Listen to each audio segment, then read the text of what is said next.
Ladies and gentlemen, welcome to another cast. This time, we are going back into the Tyrant's Tale Open Qualifier and jumping into Elimination 3A. Our maps are going to kick off with Cold Sweat, and the matchup is Shopkeeper Dog, losing a narrow series against Mystery Meat earlier in the tournament, versus SmrtyCakes, a Protoss who's been grinding quite a bit. Let's jump into things, ladies and gentlemen. No, your screen was not defective. I just was hiding the number of replays so that you guys didn't know if it was a 3-game set or a 2-game set. Either way, we've got SmrtyCakes here as the teal Protoss in the bottom right. Ah, it's mint. Well, I was close. And in the top left, we've got the Umber Terran? Burnt Umber? Mahogany. Okay, well, close enough. Shopkeeper Dog in the top left. You know what? Those are close enough that I'll say that I still earned 0 points. God damn. But don't worry. You know, honestly, I feel like there should be some color enthusiast out there who, like, sends me $3 per correct color guess. Then I'd really start to dig into it, because I feel like at this point I can make some money that way. But hey, if you want to donate money to Cosmonarchy, hey, there's the link in the bottom right. Of course, the link in the bottom right includes things such as having a great time on the coffee website. And, you know, you can do all sorts of things if you sign up at one of our tiers. We got all kinds of perks. But right now, we're talking about Shopkeeper Dog, a Terran player who can be pretty aggressive, and SmrtyCakes, a Protoss player who, there's more to him than meets the eye. He did drop a map versus Dead Infested earlier in the tournament, and then I'm forgetting who else he was up against. It was Jujic elsewhere in the lower bracket. See, SmrtyCakes has actually played, is this his 5th series in the tournament so far? He 2-0'd Balethal, he got 2-0'd by Veek, and then he 2-1'd Dead Infested and 2-0'd Jujic. So, you know, he's kind of gone through a number of matches, but they've all been versus Protoss with the exception of Veek rolling random. So the predominant number of his matches have been mirrors. And so that's kind of interesting. We just saw SmrtyCakes' screen go over to the top right. I wonder if he was considering maybe bringing this man on a bit of a chase. Yeah, okay. I think it's pretty clear he wants to head on over to the top right. Yep. And maybe start establishing some kind of proxy thing. Because, you know, there's the Crucible on Cold Sweat that supercharges anything that you put near it. So it's kind of interesting to think about stuff like that. Meanwhile, Shopkeeper Dog is moving around with his Mason. He's just going to stand guard here on the right-hand side as the Vulture looking around for any proxy shenanigans. You know, might as well. It's a pretty fast unit. Dog going for the mech openers time and time again. And here we go. SmrtyCakes is going to pop his way up and see what he wants to do here. Remember that the Crucible provides power. So right now he's just going to harvest the Vespene a little bit, but eventually he might decide to put down a structure over there. Hierophant coming out of the single gate with another one queued up. That will be more than enough to dissuade this Vulture from getting too far into the base. In fact, Dog doesn't even want to participate in that right now. He's just going to hang on out. Now the mines are going to pop, but the Vulture is not immediately in the area. Look at this Proxy Fulcrum, though. Dog doing some interesting things. SmrtyCakes just face-tanking those mines to clear them out. A little bit dangerous when you only have the one Hierophant. He's actually got very limited production right now. I wonder what he's planning on doing. Is he just going to go for an expand or a fast embassy? Not 100% sure, but got to keep your eye on that scribe in the top right. And, of course, the production queue here that where actually Smarty was notoriously or notably lacking in worker production for a moment there. But, all right, he's back. Oh, my God. It's a proxy phalanx. Dog, what have you got in store for us? Another couple mine pops. This is actually a really important resource that SmrtyCakes is managing, because if those mines still existed and then the phalanx sets up shop, you're just never going to be able to put down an actual nexus at any point. So that's pretty interesting. But what is he going to do? I mean, I'm assuming this is a phalanx. He did talk about proxy phalanx. So this must be something that he likes. And wait for it. Yep, there it is. 200 minerals, 75 gas. He's actually mathed this build out quite a bit then. That's interesting. He's got a Cyclops back at home. I don't know if that's intentional or not. Dracketing out as well. Double embassy for SmrtyCakes. Okay, using that little extra Vespene that he's harvesting in the top right, putting it to good use. He's almost got full saturation on the ridge here. He just needs one more worker there.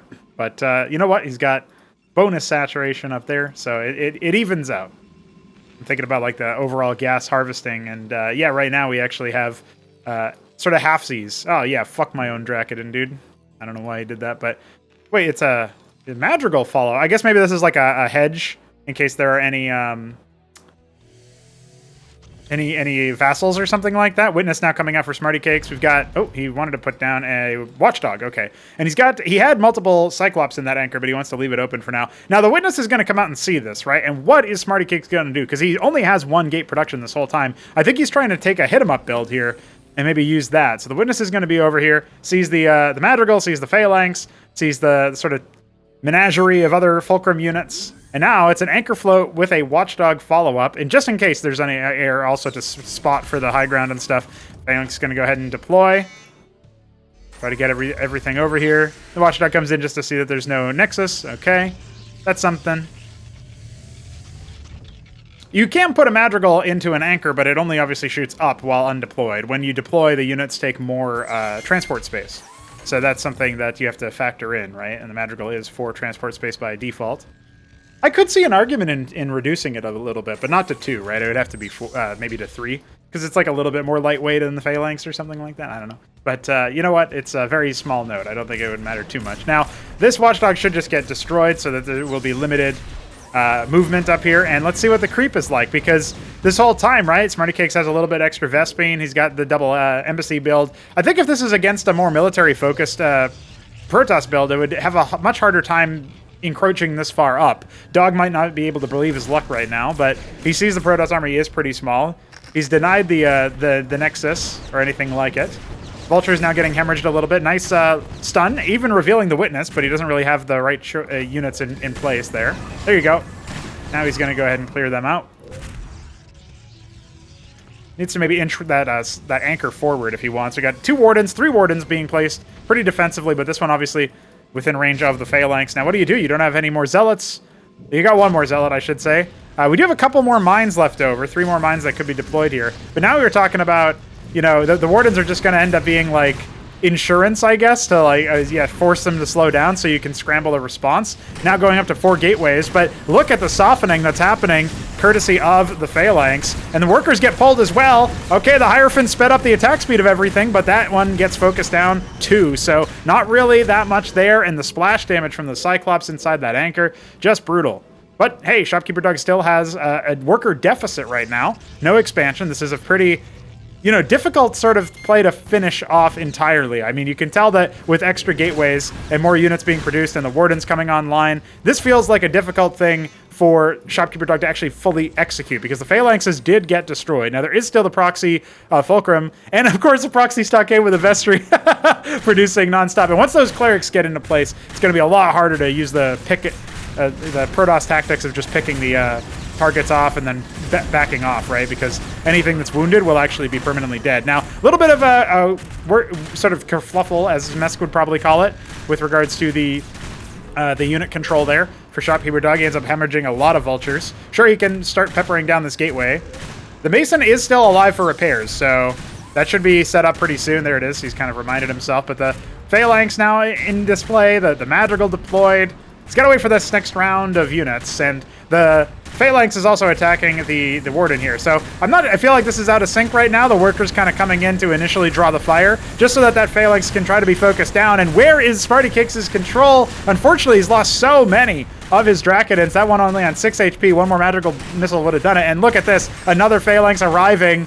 SmrtyCakes is getting absolutely blitzed down right now. It's a long, hard-fought victory, but it looks like it's good for Dog.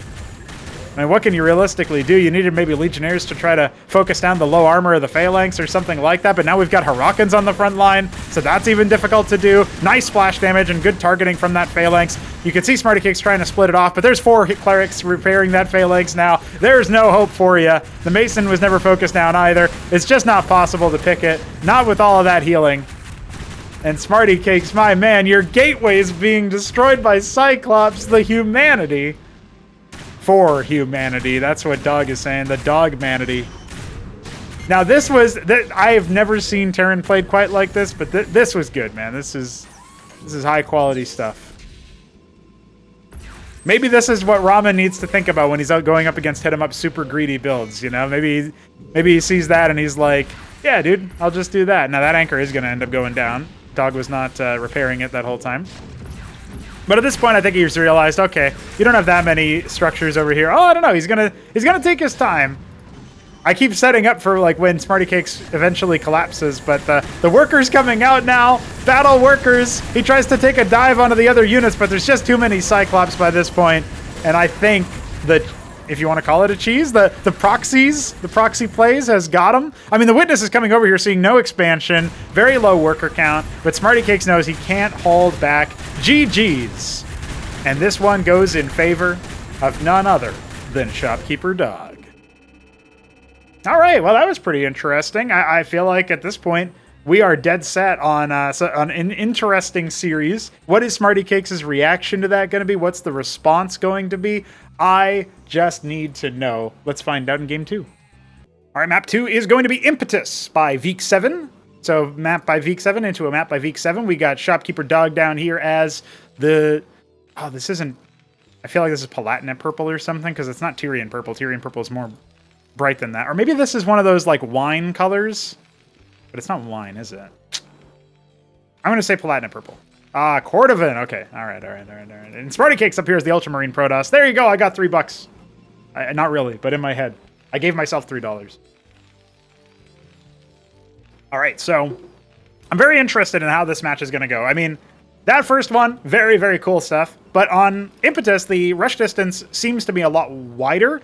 And that's if you're going straight up across the map. I've actually released a couple of maps very recently that have they're 4-spawn maps, but if you spawn close, like the distance is pretty quick. So similar in a way that Rage Slave with the top left to middle or bottom left to middle spawns are. Like the spawns can be pretty, I would say pretty close by, right? And so looking at it like that, it kind of makes you think like, oh, okay. You know, these are very, very different maps if you compare that kind of map with the close spawn potential to the Impetus, cross spawn, two spawn map. Cold Sweat is a little bit more straightforward as far as how you get across the map and get there, but Impetus, you're not really going to be able to do the proxy shenanigans to the same degree, I feel like. Now, that being said, I have seen them done, but I feel like, especially if you proxy the first game, like, SmrtyCakes is going to have to spend time thinking about that as a possibility and scouting for it, because you never want to scout. You never want to lose to the same strategy twice, right? Especially if it's one of those, like, kind of gotcha strategies. And yet, is SmrtyCakes going to start thinking about that? Because the really interesting thing about that strategy from Dog was that the second Fulcrum was what was proxied, not the first. And I feel like just that alone is like a psychedelic explosion to most people. Because who would think to proxy their second production structure, but not their first one? Most people wouldn't think to do that. Now, that happens all the time in StarCraft 2 and stuff, but if you're thinking about it in Brood War terms, you might try to hide the factory in StarCraft 1. After your barracks is made, right? I'm like, my brain is pulling for the Cosmonarchy terms every time because I'm so used to saying stockade and fulcrum instead of barracks and factory. But you might think about that. And you know what? Dog is positioned in such a way that he might decide to do it anyway. In which case, that's something that, again, SmrtyCakes is going to be able to think about. Yeah, it is going to be a proxy fulcrum, second fulcrum coming down. Now, this one's a little bit further away, right? It's by the third, if this is actually the third base that people take. I'm not really sure about that on this map. I feel like this map has a difficult time with the thirds. The fate of all fools. Well, he's just going to walk in, face tank these. There's not really anything you can do about that as the Terran. You can do some nominal damage to the shielding. And you know what? The shields don't start regenerating until after the stun is off. So, in theory, there could have been some damage dealt during the Vulture stun shenanigans. But now we've got 3 Vultures over here. Is he going to go for the Proxy Palladium again? That's what I want to know. And the fact that the Hierophant didn't stretch out a little bit further to see what was going on here, you can see the Vultures were kind of positioned over here in case the Hierophant did come over to try to heckle the worker. No, right now it's actually going to be Proxy Vulture. And there's a nice big stun. Now this is where you're starting to get into scary territory, right?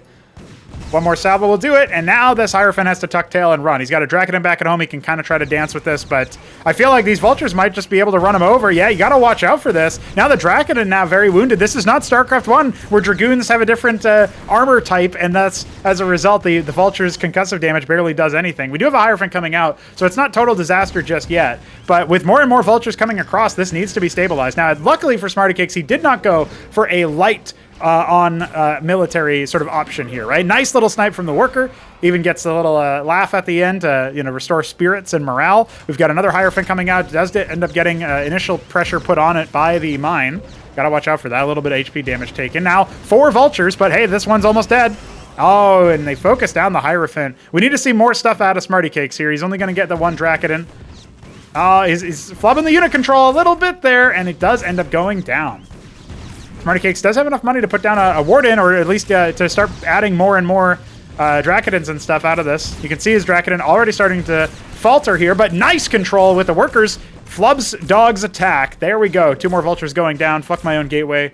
But don't worry, SmrtyCakes is, I'm sure, going to correct that soon. He's got 3 Drakadins. He could start to step 2, the Vulture's Menace, unless all of them get sniped. But hey, that stun was not actually acted upon by Dog. He's got such a minefield over here. A little bit of a flub there, trying to maybe bait him in. Yeah, there's the scribe to try to clear the mines, similar to like Widow Mines in Starcraft 2, how you try to use a probe to like pull those away or whatever, just to make them fire on one thing so your stalkers can hit them. Same kind of thing. But look at this! SmrtyCakes not learning his lesson. He's going to end up losing 2 Drakadins here if the target selection is on point from Dog. And another one goes off. That is a miracle for our Terran player. As if he needed anything else. More and more Drakadins coming out, but there's nothing to hold off the onslaught. This Warden in the back is not going to be able to stand tall versus 5 vultures. The battle workers are in play, but you don't need those. You need to use your worker advantage. Oh, he doesn't have one anymore, my man. Oh no, if the pylon gets sniped, this game is over.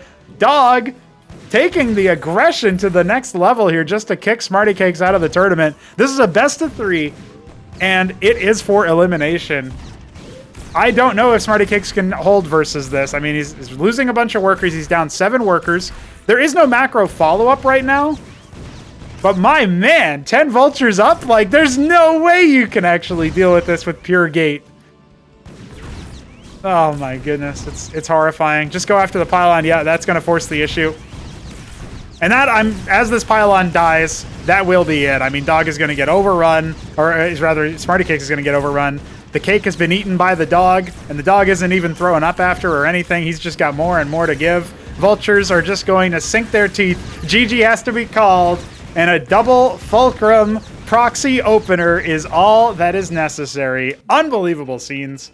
And Dog takes it. My man. Well, now Dog has to wait for the other side of the bracket, Jack Yelansky versus 3 Crow, to move forward. Once that match is decided, we will know who faces Dog in Elimination 4. The winner of Dog's next match faces the loser of the upper qualification in the lower qualification bout. I hope that made sense to you. I hope you enjoyed this cast. Very interesting, very exciting. GG's all around. I'm sad to see my boy SmrtyCakes go, but you know what? Maybe we'll think about this next time. He grinded a lot. He practiced a lot. He tried to study up under Hit 'em Up and other players, and Hit 'em Up even had confidence. He's like, dude, SmrtyCakes has got my builds. He can do it, but Dog had a build of his own.